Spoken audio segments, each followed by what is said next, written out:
You know, art takes many forms, yet it all starts with an idea or a concept from inside the artist's mind. Welcome to Inside the Artist's Mind. I'm your host, Trey Goodman. On each episode, we meet Valley artists and find out what they do and why they do it. On today's show, we're going to meet metal artist Taya Ray Hubbard. But before that, we caught up with Valley author Catherine Herbert. I met up with Catherine at her downtown office.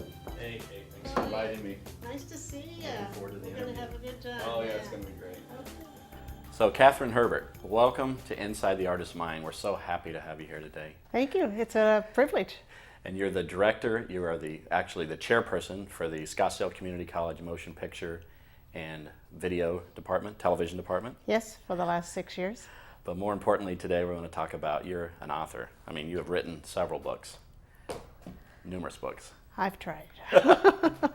It's got to be cool to be an author, right? Is that a cool thing? It's a cool thing, yeah. You get to be the king of the universe for the entire time you're writing the book until you're done. Yeah. And then you're not the king anymore. No. Well, how do you get started in the whole business? What's your background?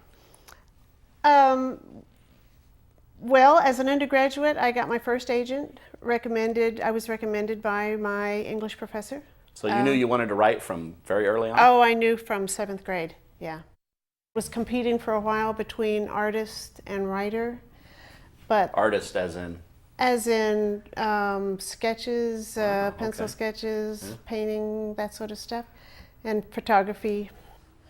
It seemed to me on writing, you got to rule the world more. Yeah. You know, I mean, you so- get to tell people how to do stuff. So how is that they why should do you live. write? Is that why you write? Yeah, I think every writer is an egomaniac. Yeah. And because you think your view of the world is probably the correct view. So you've been writing almost all your life. All my career, yeah, basically. And you've written several great books. You've written screenplays. I mean, what have you not written? Well, I haven't written a novel, but I'm working on one. I think haven't written a history. I haven't written any history. I think we're all working on a book, aren't we? I mean, not to slight what you're doing, but don't you find that people always say, "Oh, you're an author"? Yeah. I have an idea. Yeah. Yeah. Right. It's when I was living in Los Angeles, it was even worse. If you told anybody you were a screenwriter, which you learned not to tell people. Oh, really? Oh, yeah, because they would go, "I've got an idea for a screenplay. You ought to write this idea." So what'd you tell them you were? I would tell them anything. I would tell them I was a bum. I was an actress. I was a director. Anything. But Did they ever telling say, them "Hey, you might think about writing"? No, not in Hollywood. No, the writer's the low man on the totem pole in Hollywood, kind of. You know, but they you want to get- take your yeah. screenplay and they want to. The director wants to think that it's actually his idea, and then he's going to interpret it, and so they want to get the writer out of the picture as soon as possible. So the writer just does the dirty work, The real work, the real work. the real creative work, Yeah, actually. Right. When I teach my screenwriting classes, I tell them that they are really the lucky people because they are the only true creative artist. Right. Creative artist in the movies. Everybody else is interpreting. Interpreting. Yeah, Right. so they're all interpretive artists except the writer. Now, don't you find a lot of times it's the director and the writer is sometimes the same person? Did you ever want to get into that, or you just like the writing part? Oh, sure. Of So you want course. to direct? Oh, everybody wants to direct. I have a T-shirt that says, "But what I really want to do is direct." Yeah. Yeah. Yeah. Everybody wants Yeah. to direct because you want to have that control. Control. Because if you don't have that control, when the script leaves your hands, it's not yours. Right. It's gone. You have to let it go. I mean, you have to let it go emotionally. Are you Because, okay with that? Usually by the time my projects made it to the screen, it had been rewritten by staff writers. And you don't, it is gone. It is gone. Do you like writing books? I mean, this is you, right? This is all you. This is all me, yeah. Do you like that better than a screenplay then that becomes a convoluted you? Well, that's kind of my analytical teacher half of me. Right. The And other this half- explains how to. Right. The other half, though, it's more fun. You can get into the world of the story and, dangle your characters over hell and and make them suffer and then make them get redeemed. And yeah, So do you write every day? of course, of course not. No? No, and I know do you I have should. a way? Do you have a regime? Is there some sort of process? Or do you just one day think, I'm going to work on a new project, and then you develop how does it, how do you do it? How do you write a book? Well, nonfiction. Yeah. I wrote those. The first one I wrote because I had read so many scripts where screenwriters had made the same mistakes over and over. And as a script analyst for several different companies, and knowing a lot of other script analysts, you just want to reach out to those writers and go, you know what? Put it in format, because we don't want to read it if it's not in format. Writing in general, just whether you're writing a screenplay or just a novel or nonfiction, fiction, is there a process? Is it step by step? I mean, is it that organized, or is it more subjective? You know, some people like to outline and plan before they write, and some people don't. With nonfiction, I think it's an absolute necessity. Yeah. Because you need to say, what do I want to say in this book? What am I trying to teach people? What am I trying to inform them of?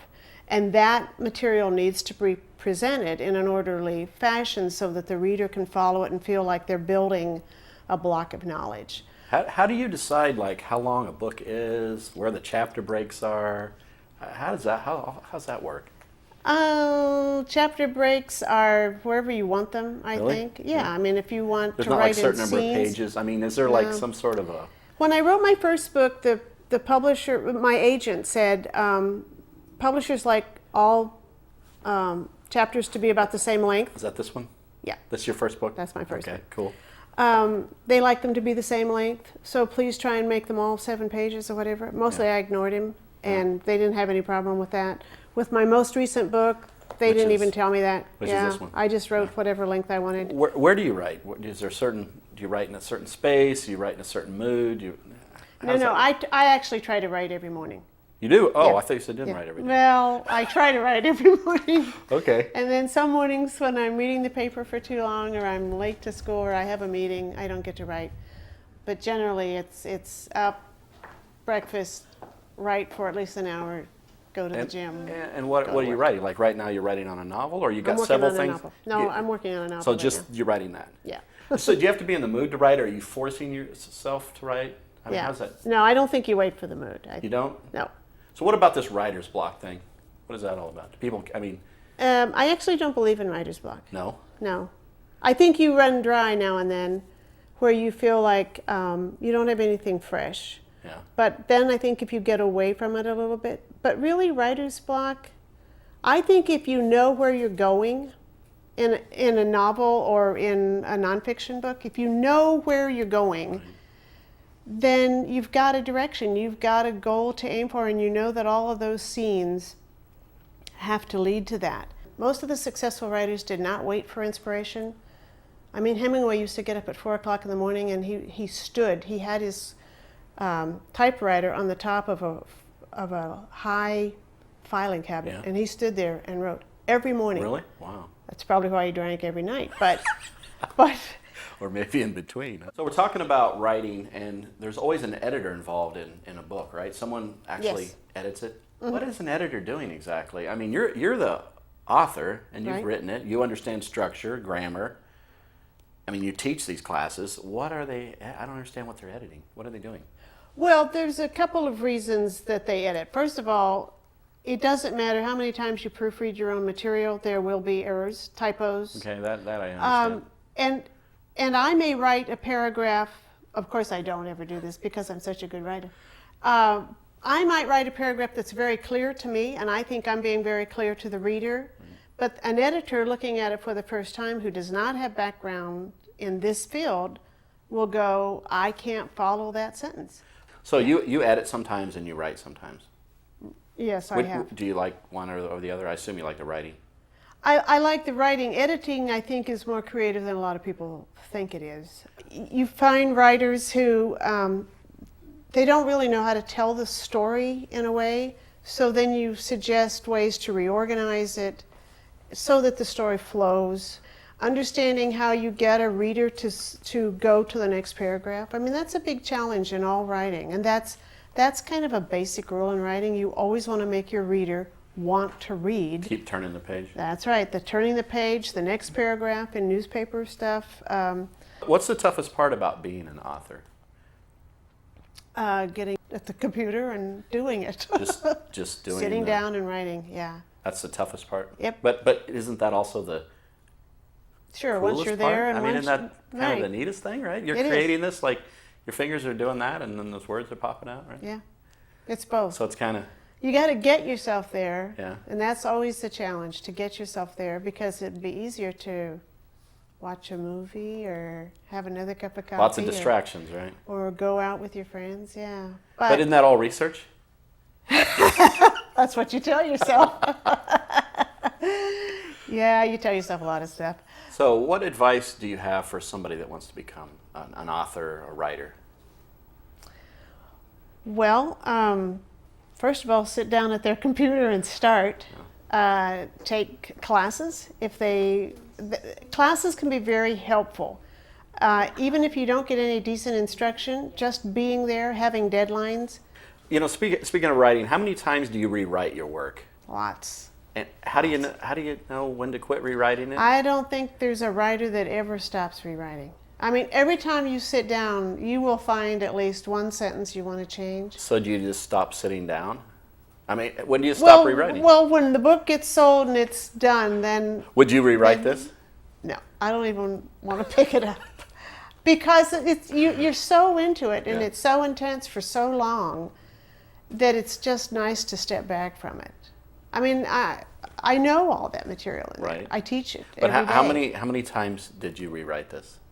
I rewrote that probably 4 times. 4 times. And then sent it off to the publisher, Yeah. their editor, then edited it, sent it back to me. I read it again, sent it back to them. They sent it back to me for one last look, Wow. and I went through it one more time. But I've had screenplays that I've rewritten like 8 times, 9 times, 10 times. Start to finish or pieces Yeah, of? no, start Wow. to finish. You go through it and but then the more you write, you go, if I could write the perfect sentence. I mean, I know that sounds really silly to people that aren't writers. What is the perfect sentence? It's a sentence that just sings off the page. Every adjective is right. Every verb Well, is you've right. written the perfect sentence, right? I don't know. I think maybe T.S. Eliot's written a perfect sentence. Maybe Can you even just use one of his? I could borrow one. Nobody reads them anymore anyway, so I could do that. But So are you still? I mean, is that a goal of yours? That's something you're striving for? oh, sure. You always want to write that perfect. Just it encases a wonderful thought that maybe not everybody's thought of 100 times. Yeah. So a new insight, and it's in perfect syntactical order, yeah. and the adjectives are just exactly the perfect adjective. I think Tom Wolfe has written a few perfect sentences. Wow. So if I get my book written, which you're going to help me write, Oh, of course I am. and how do I get it published? How's that work? Well, that's the other half. The first half is getting it on the page, and the other half of the process is trying to sell it. You have to sell it to publish it, or there are some other. Well, you have to sell it to I an just want to be editor. able to walk around and say I wrote this book. Well, you have to sell it to a publisher. Then Okay. it becomes like shoes, you know? Then it's like selling shoes. You're trying to get a publisher to take on your project. And you personally have to, a person does that, or you try to find maybe an agent or whatever. Well, the term it depends. If you want to find an agent, yeah, or you can go directly. It's probably harder to find an agent, but easier to get a publisher if you have an agent. is. Okay. Does that make sense? Yeah. What would you do if you couldn't write? What would you do? I would probably be a photographer. Yeah, you like Yeah. photography? Black Yeah. and white, color. Both, but mostly black and white. Well, we always ask this question on the show, so you probably know it was coming. What is inside your mind? Oh, I don't think you want to know Yeah, that. Curiosity, I guess that's what's there. Always curious about most of life around me. Yeah. You think that's part of being a successful writer? I mean, think it's important for being a successful anything. anything. Yeah. Yeah. I always wanted to meet an author, and to sit down and speak with you today was just a joy. It's very cool. Actually, my pleasure. My Yeah? pleasure, yeah. Well, we'd love to have you back again someday. Good. All right. When I write that poetry, You I'll got call it. you. Thanks so much. You're welcome. Wow, I certainly learned a lot from Catherine today about how to write a book or a screenplay. For now, I'm taking a break in Central Phoenix at Drip Coffee Lounge. Thanks, Gina. When we come back, we're going to meet a very interesting metal artist. But first, a quick thanks to our sponsors. The magazine for your community. Community Brief Magazine is a proud sponsor of this episode of Inside the Artist Mind. Today's show is also brought to you by Core Advertising. Let Core Advertising bring your vision to life. Welcome back to IAM. Have you ever wondered what it takes to shape metal? I know I have. Let's find out. We caught up with Taya at her metal shop in the West Valley.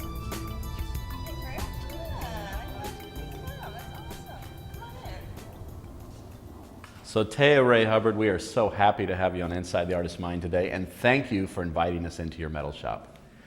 You're a metal artist, but what is a metal artist? What is that all about?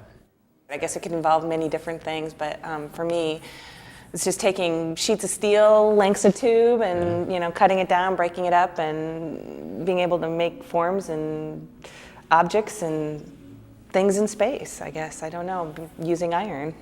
Well, your work is very unique and very interesting. So you seem to be underplaying your skills. But what is your background? How did you get into metal and the art of metal?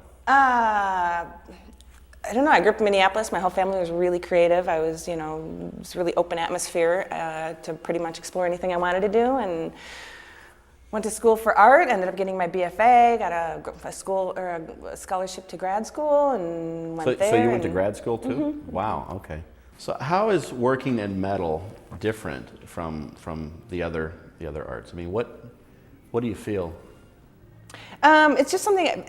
I've done it for so long, and I have so much control. I mean, I know I shouldn't say super good. I don't want to be egotistical, but I'm pretty good at what I do, and I've learned what to do and what not to do. I learned how to train the steel, how it's going to react, what it's going to do, what shapes I can get, how I can push it, different things I can do. See, I mean, I'm a metal, neophyte. I don't. Is steel the metal you work with? I mean, I've seen your work. We're looking at your work as we talk today. Again, I'm not a complete expert. I mean, I work with guys that just know everything, and I know minor amounts like these professional welders. So yeah, it's just a mild gauge steel. So Taya, what inspires you to create and to work with metal? What inspires me? I love what I do. I love it. I love it. I love it. I love it. Well, we're looking at your work as we have this discussion, and you've got stuff that's green, stuff that's blue. I mean, also, what is that? How does that happen?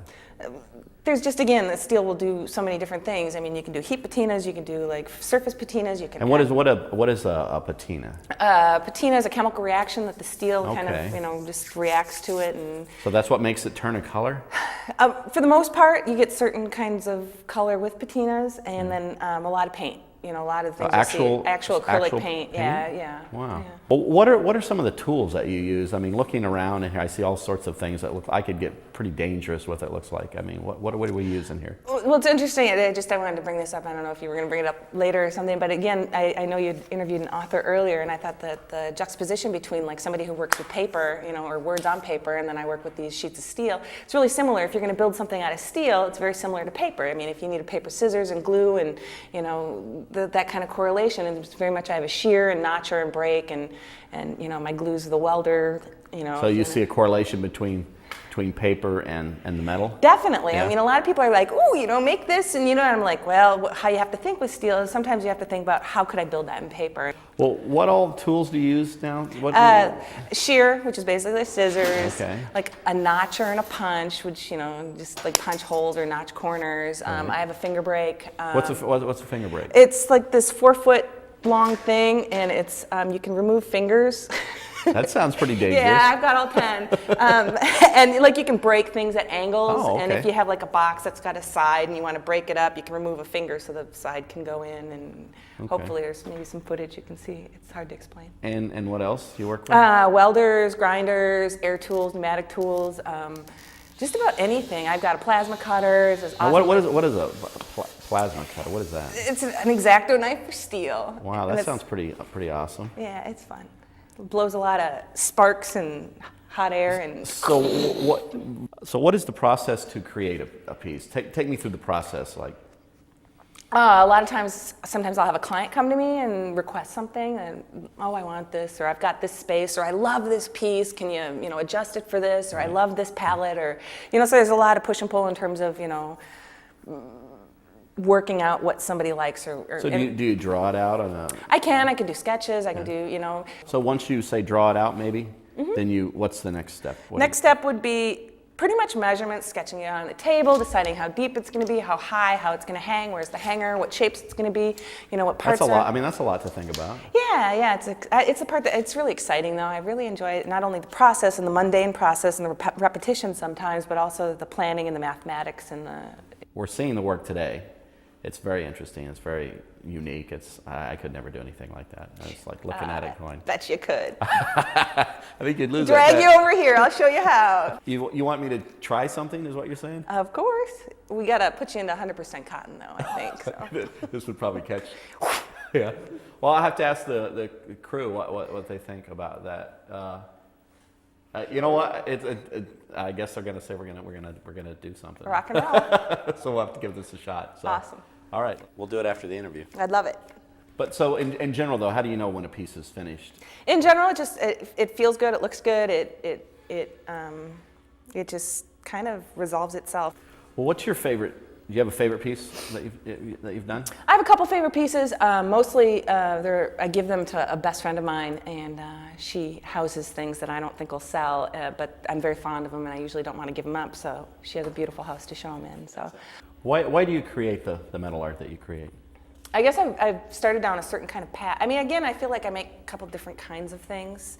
I think they're both definitely me, and I definitely think some is client request, and some is, I got to make a living. Sure. And some of it is definitely it's all kind of like a passion that I love to do, but some is a little bit more conceptually driven that I thoroughly enjoy. Those are kind of hard to come by occasionally, but so. So you definitely have a passion for metal art, right? Yeah. So what would you do if we took that away? I took all these little grinder things away. I mean, seriously. What would you do? Find another, I guess you'd do something else, ceramics, I don't know. So we asked this question to everybody that's on the show. Name of the show is Inside the Artist's Mind. So what's inside your mind? There's got to be something in there. Oh, a bunch of racy thoughts. What's inside my mind? I don't know. Either a lot of dust, I guess. I don't know. I mean, a lot of creative projects obviously are in there that are coming out. You've got a lot of projects yet to make, right? Oh, You're definitely. not done. No, Yeah. no. How can you be done with anything? Exactly. Yeah. So, what is next for Taya? What's next? What do you got coming? There's a couple galleries that I want to hit up. I guess the next big thing I would like to do is continue with my business and like push it forward and keep making these fantastic, like beautiful objects. But I guess the next step is to try to get into a little bit more conceptual stuff that people will accept and not only has that beautiful side, but yet has that edgier voice. Well, Taya, it's been a pleasure to have you on the show, and hopefully one day we'll have you on the show again. Thanks so much for inviting us into your cool metal shop. Awesome. Thanks for coming. Appreciate it, Trey. You're welcome. So we're gonna have you button up with that, cover your shirt up. I've got some earplugs. I don't want to. Yeah, I've got you some gloves and some earplugs. I'll probably deal with those in a second. I'm just gonna give you a quick overview. Basically, when you pull the trigger, you have that wire coming out. Wow. And pretty much also part of the MIG welding is there's a gas on these tanks over here, and the gas protects the weld. And the gas only comes out, disperses about yay far. You know, maybe that might even be a lot. But you want to protect the weld from the oxygen, otherwise it gets contaminated and bad things happen. It's not pretty and it's ugly. So you want to kind of keep it when you're welding about yay far. You don't want to stick it to the table or so far, but when you're going to do it, we're going to have you put this helmet on. Okay, so I need to put this on? And it just back, yep, just back there. And I am a right-handed person. Hello. You look so much better. I'm a right-handed person. I usually touch hot with my right hand and I weld with my left. So if I'm going to do an example weld, I'm just going to kind of shield my eyes. I put the welder where I think it's going to go and I pull the trigger. You can watch. I'll just turn away. Super easy, can't go wrong. But a lot of times you'll have to listen to the noise too. It's just a nice crackle. You don't want like pop, pop, pop, you know, you want it. So go to Do I town. need to have my glove on? Sure, put your gloves on. All right. All right, go to town. A little closer. There you go. Listen for that nice, there you go. And you're probably burning through the steel, but that's okay. I can probably grind it off my table. Good. Is it time to stop? That's awesome. It's awesome. Cool. Try one more thing. Just weld that piece, hold that there. And you want to aim the gun kind of like in between the cracks, I guess, kind of, and just try to grab them both. I can hold it for you if you'd like. Awesome. And that ought to be good. Because sometimes, I mean, welding just, awesome.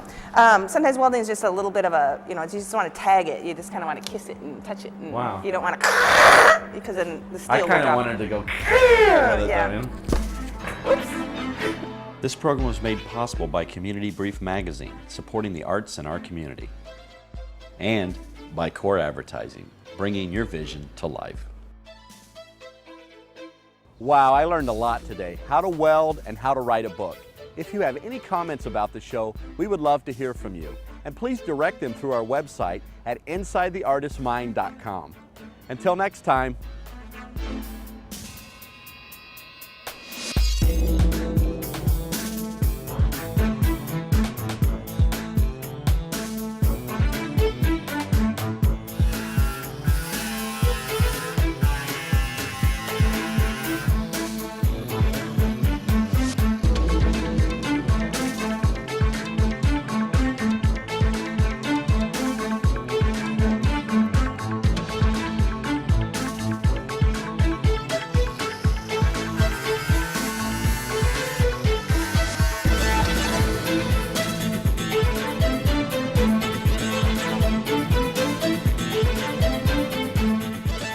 If you'd like to see the uncut interviews of today's guests, or view the exclusive behind-the-scenes photos, then take a look at the DVDs available on our website.